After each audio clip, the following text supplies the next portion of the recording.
What is going on, Grilla fam? Dom here, as always, with Grilla Grills. Now, we have another great Independence Day All-American meal for you, and this time we're going even simpler than we did yesterday. As you can see, a whole bunch of stuff broke out here. Main thing today is our big old pot. Now, what we're putting in this thing is some chili. Now, hold up, let me stop you. I know that a lot of you out there are sitting there going, wait, Dom, chili, that's not an all-American recipe. Come on, you got to go south of the border for that.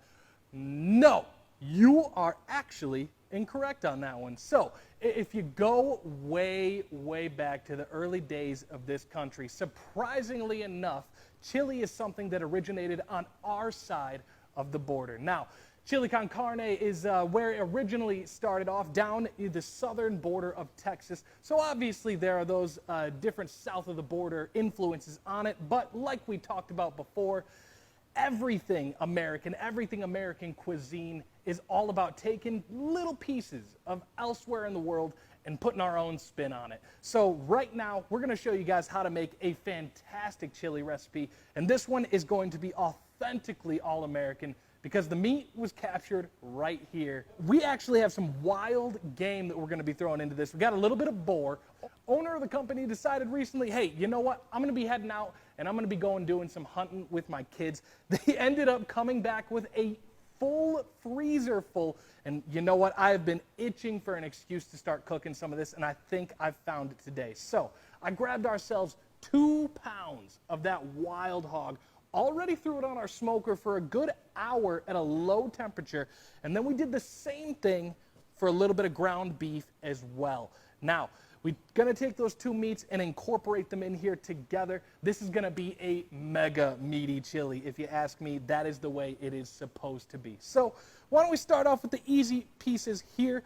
Obviously, we got to get some beans in there. Now, I know if you're from Texas, you don't do beans in your chili. So just double up on your meat if you don't want to add the beans in there. But for me, personally, I'm all about a little bit of bean in that chili. So we go 1 big can of some kidney beans. Now, this is not going to be that kind of chili recipe that you get. This is going to be straight up kidney beans. You want to add your own flavor to this because, you know, once you start adding flavors on top of flavors that are already there, you could go a little bit overboard on something. So our goal here is to make sure all the flavors in this are something that we put in there so we know exactly what we're getting in the end product.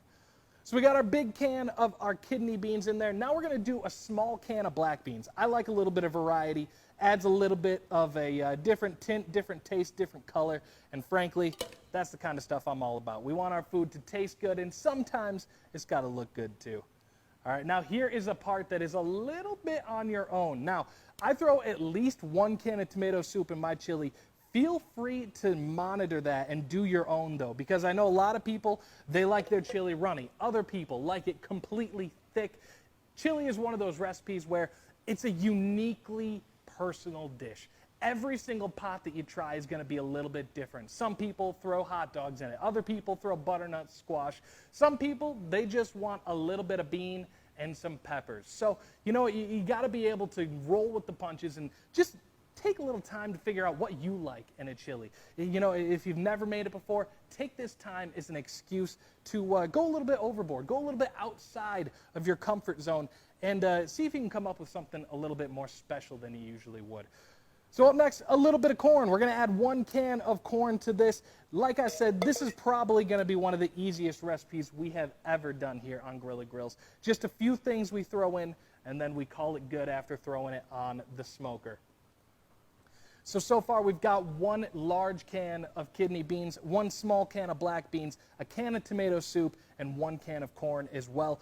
On top of that, we're going to be adding in some tomato chunks and a little bit of red pepper as well. Personally, I think that, you know, you can take any pepper and make a chili taste good, but the way it works with the colors in there, I think that red just pops and looks really great and tastes great as well. So we're going to slide a full chopped pepper in there. I chopped that up pretty thick. It didn't take too much time chopping it up. Don't want to make them too small to where you're not even going to know it's in there, because they will cook down quite a bit after this has been smoking for a while.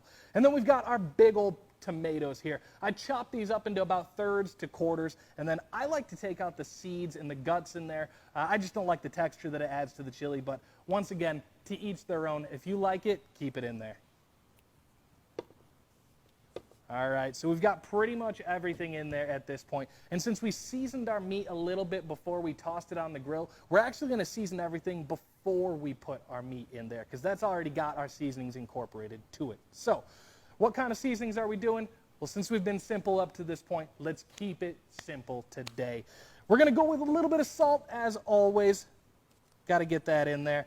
Use as much as you like. Depending on how much chili you're making, you could go anywhere from, a quarter teaspoon up to a full tablespoon. It's really just a personal preference thing.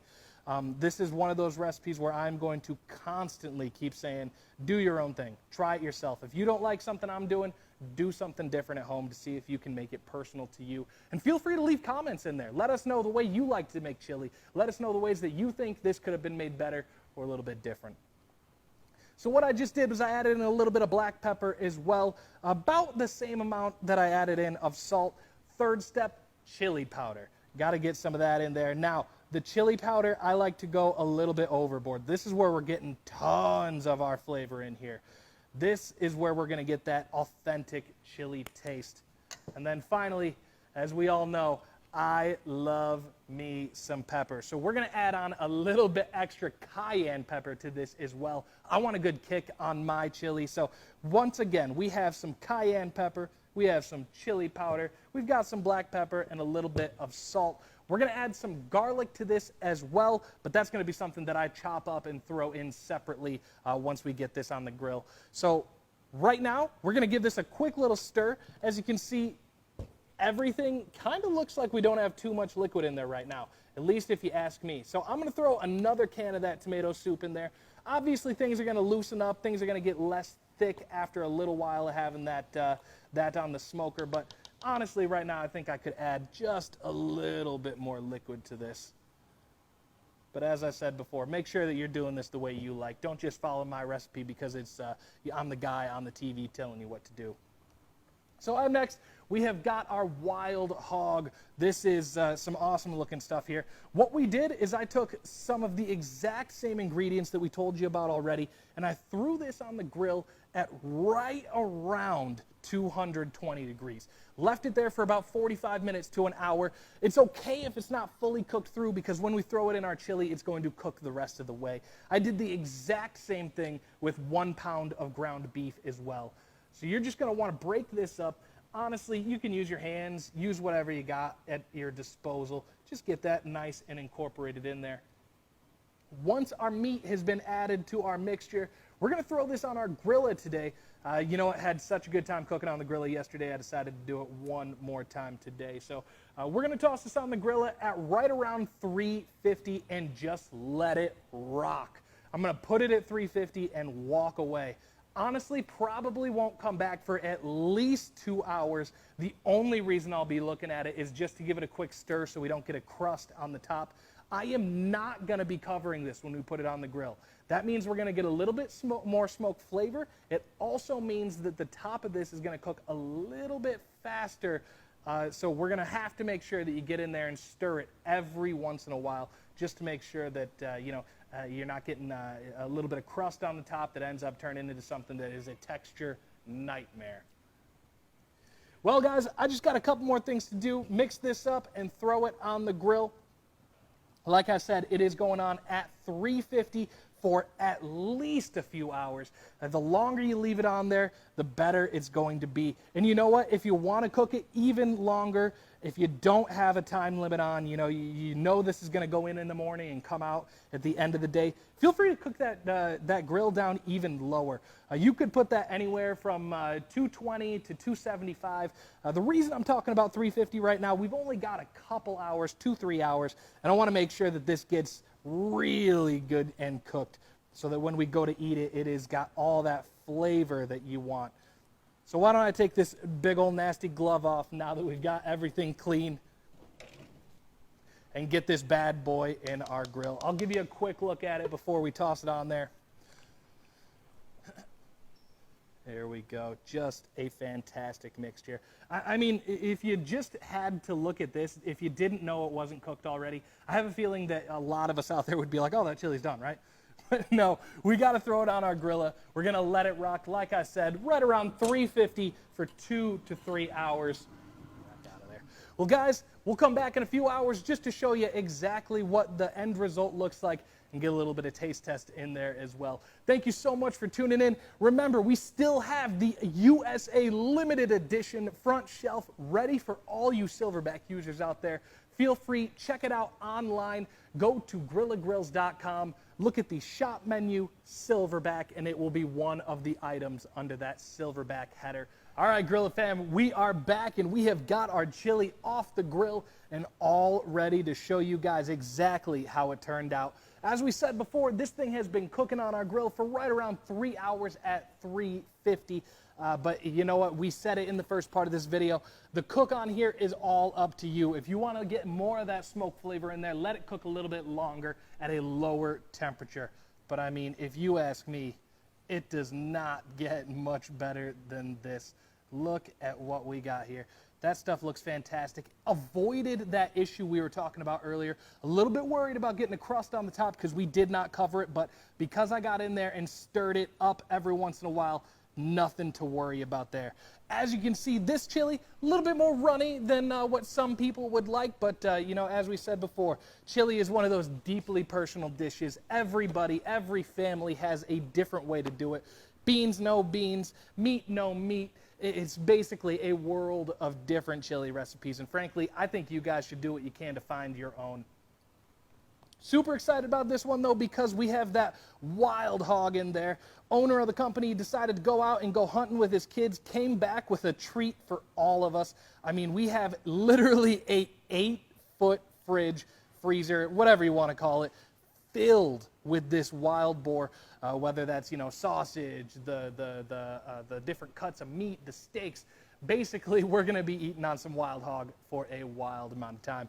Well, guys, thank you so much for tuning in today. Really, the only thing left, it seems, is to just give it a final quick taste test. And honestly, this is looking exactly like I want. Every time you stick your spoon in there, you're getting a little bit of everything, the corn, the pepper, the beans, 2 different kinds, and that different kind of meat as well. And if you ask me, the more meat, the better in a chili. Oh, fantastic. A good amount of spice in here from the amount of different peppers I put in. We've got that cayenne pepper, which comes out with you a nice bite of heat. We've also got that chili powder in there, giving it the base of the flavor, and then all the other things we added in here as well, the garlic, the different beans, the different meats. I mean, it has turned out fantastic. Please try this out at home. Take a little bit of a little tip from my book and just do everything you can to make this recipe your own. Chili is something that I think we all can find a way to do fantastic on our own right. So please use my recipe as just a little base to get you started onto something great. Well, hey, tomorrow we will be back with even more videos. I told you at the beginning of the week, every single day we're going to have a brand new all-American recipe for you right here on Grilla Grills. So make sure you are paying attention and not missing any of those notifications. Keep in mind, we still have some of those USA front shelves available. Only about 30 left, so if you want one, you're going to have to order right now. Just go to grillagrills.com, look at the Silverback menu, and then find the USA limited edition front shelf on there. We're giving people a $40 discount on that. Usually it costs $60 to get a extra customization on your shelf. We knocked it down to just $20 additional on this one.